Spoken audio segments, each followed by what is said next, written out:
일어나라 빛을 발하라. 7월 21일 목요일 새벽 말씀의 시간입니다. 오늘의 말씀은 사도행전 8장을 함께 나누고자 합니다. 자, 예루살렘 교회에 핍박이 생겼습니다. 그 핍박의 결과로 스데반이 돌에 맞아 순교하게 되죠. 8장 1절의 말씀은 이렇게 시작됩니다. 사울은 그가 죽임당함을 마땅히 여기더라. 그날에 예루살렘에 있는 교회에 큰 박해가 있어 사도 외에는 다 유대와 사마리아 모든 땅으로 흩어지니라. 교회에 큰 박해가 임했습니다. 이제 교회가 좀 든든히 세워져 가나 했는데 박해로 인하여 풍비박산이 났습니다. 사도 외에는 박해를 피해 다 도망갔습니다. 절망적인 상황인 것이죠. 그런데 그때 놀라운 일이 일어났습니다. 4절과 8절의 말씀을 보겠습니다. 그 흩어진 사람들이 두루 다니며 복음의 말씀을 전할세.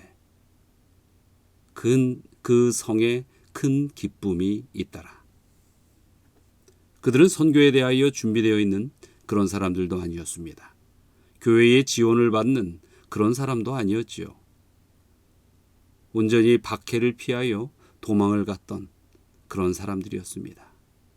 그런데 하나님께서는 그들을 통하여 역사하십니다. 왜 그렇습니까?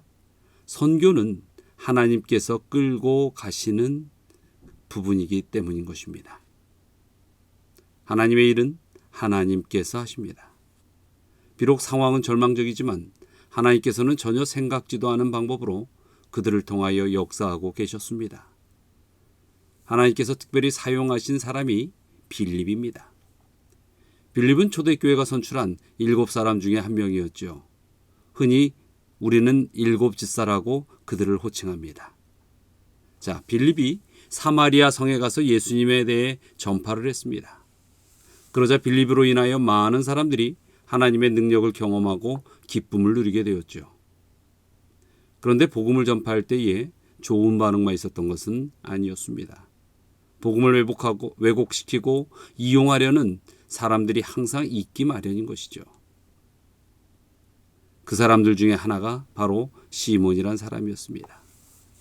시몬은 마술사였습니다. 주술사 같은 사람. 그러니까 신비한 능력을 일으켜서 사람들을 현혹시키는 그런 사람이었던 것입니다. 8장 9절의 말씀을 보지요. 그 성에 시몬이라는 사람이 전부터 있어 마술을 행하여 사마리아 백성을 놀라게 하며 자칭 큰 자라 하니. 예, 그는 무엇인가 신기한 그런 일들을 행했습니다.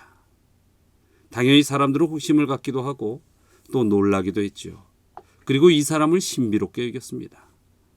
그런데 그것은 그때뿐이었죠. 마술은 사람들을 놀라게 할 수는 있습니다. 그러나 그들에게 진정한 기쁨과 자유를 주는 것은 아닙니다. 만약 제가 여러분 앞에서 하늘을 나는 일을 행한다면 여러분은 대단히 놀라겠지요. 그러나 그것으로 인하여 여러분의 삶에 어떠한 직접적인 큰 기쁨이 찾아옵니까? 아니면 고민했던 일들이 해결되는 그런 평안함이 찾아올까요? 여러분의 삶이 과연 변할 수 있는 일들입니까? 그렇지 않은 것입니다. 우리의 삶이 변하고 진정한 기쁨을 누리는 길은 기적이 아니라는 것입니다. 우리의 삶은 바로 예수님을 만날 때에 비로소 변화하는 것입니다. 8장 12절의 말씀입니다. 빌립이 하나님 나라와 및 예수 그리스도의 이름에 관하여 전도함을 그들이 믿고 남녀가 다 침례를 받으니. 예수님의 이름을 들은 사람들이 우상 숭배와 헛된 행실을 버리고 하나님께로 돌아왔습니다. 침례를 받았다는 것은 과연 무엇입니까? 사람들이 예수 그리스도를 믿고 청중 앞에서 공식적으로 자신의 신앙을 고백하는 행위인 것입니다. 그래서 이제부터는 우상을 떠나서 예수 그리스도를 믿고 그분의 제자가 되어 그분의 가르침대로 살겠다고 다짐하는 그러한 행위인 것이지요. 자, 예수님을 만남으로 그들의 삶의 방향이 달라졌습니다. 이러한 영적 부흥과 거룩한 의식에도 거짓이 들어오고 말았습니다. 바로 마술사 시몬의 일들 같은 것이죠. 마술사 시몬도 이러한 하나님의 능력이 아마도 신기했던 것 같습니다. 심지어 시몬도 침례를 받기까지 했습니다. 그러나 그의 관심은 여전히 빌립이 행하는 표적이나 능력들에게만 꽂혀 있었습니다. 8장 18절과 19절의 말씀입니다. 시몬이 사도들의 안수로 성령 받는 것을 보고 돈을 들여 이르되 이 권능을 내게도 주어 누구든지 내가 안수하는 사람은 성령을 받게 하여 주소서 하니. 시몬이 사도들의 안수로 성령 받는 것을 보고라고 나와 있습니다. 사마리아 사람들이 성령을 받을 때 무엇인가 가시적인 현상들이 일어난 듯합니다. 아마도 이 마술사 시몬은 성령의 역사를 돈 주고 살 수 있는 것처럼 여겼던 것 같습니다. 그는 눈에 보이는 현상에만 관심이 있었던 그런 사람이라는 것이 이러한 일들 가운데서도 드러나게 되죠. 그는 자신도 그러한 현상을 일으키고 싶었습니다. 그래서 성령의 능력을 돈을 주고라도 사려고 했던 것입니다. 이런 시몬을 베드로는 책망합니다. 8장 20절입니다. 베드로가 이르되 내가 하나님의 선물을 돈 주고 살 줄로 생각하였으니 내 은과 내가 함께 망할지어다. 성도 여러분, 하나님의 능력은 외형을 변화시키는 데 있지 않습니다. 하나님의 능력은 우리의 내면을 변화시키고 우리의 삶의 본질을 변화시키는 것입니다. 우리의 겉사람은 낡아집니다. 그러나 우리의 속사람은 날로 새로워지는 것처럼 하나님의 능력은 우리의 내면을 분명히 변화시켜 주시는 것입니다. 하나님을 믿기에 우리에게는 분명 기적과 같은 일들이 일어나리라 확신합니다. 그러나 그런 일들이 사람들에게 보여지는 어떠한 이슈가 되고 또 그것이 나의 자랑거리가 되는 일이 그 제목이 되어서는 안 될 것입니다.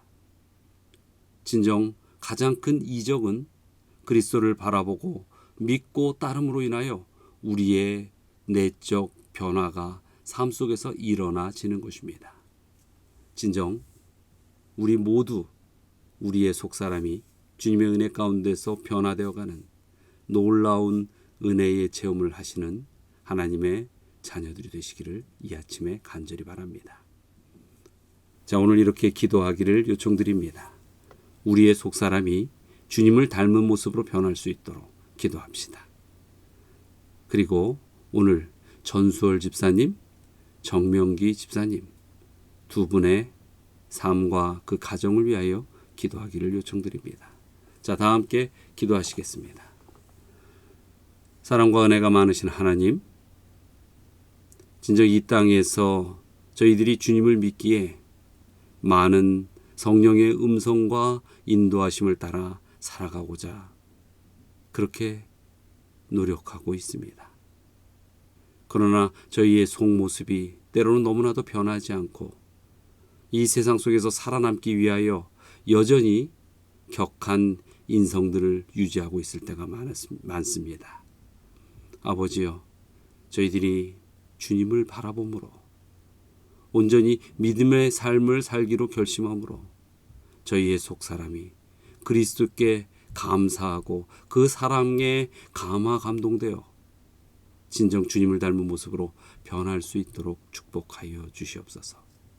전수월 집사님을 위하여 기도드립니다. 지금 그 평생토록 주님의 교회와 온전히 이 마지막 사명을 위하여 열심히 사셨던 집사님이십니다.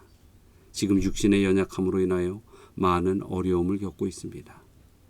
그에게 끝까지 믿음 안에서 강건할 힘을 주시고 성령의 능력으로 붙들어 주시고 주님의 축복을 소망 삼아 이겨나갈 수 있게 하여 주시옵소서. 또한 정명기 집사님을 위하여 기도드립니다. 그의 삶 속에 더욱 주님의 일을 생각하며 주님께 아름다운 봉사를 하며 주님 안에서 하늘을 꿈꾸는 주의 자녀의 삶을 살게 하여 주시옵소서. 오늘 하루도 주님의 은혜 가운데 우리 모든 믿음의 백성 승리케 하여 주시기를 또한 바라오며 예수 그리스도의 이름으로 기도드리옵나이다.